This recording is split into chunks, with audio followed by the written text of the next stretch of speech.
আমি ভূমি।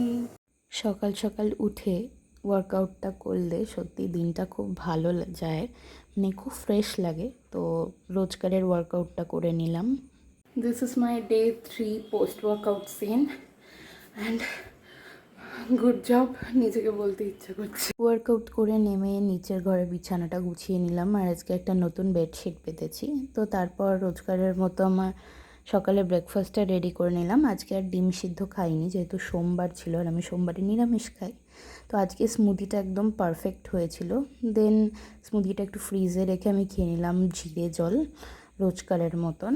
তো এটা তো এখন অভ্যেস হয়ে গেছে। তারপরে ব্রেকফাস্টে শুধু স্মুদিটা খেয়ে তাড়াতাড়ি করে আজকে স্নান করতে চলে গেলাম, কারণ আজকে বাবার মাথায় জল ঢালতে হবে, মহাদেবের মাথায়।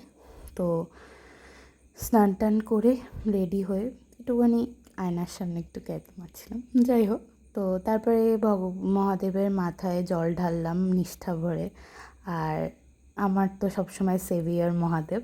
তো তারপর দুপুরে লাঞ্চ করেছিলাম পনিরের তরকারি, ডাল আর ভাজাভুজি দিয়ে। দেন বিকেলে উঠে আমি আমার রোজকারের পড়া কমপ্লিট করে নিলাম। পড়া কমপ্লিট করে 10টা নাগাদ খেয়েছিলাম ডিনারে ছিল ডালিয়ার খিচুড়ি। দেন গুড নাইট।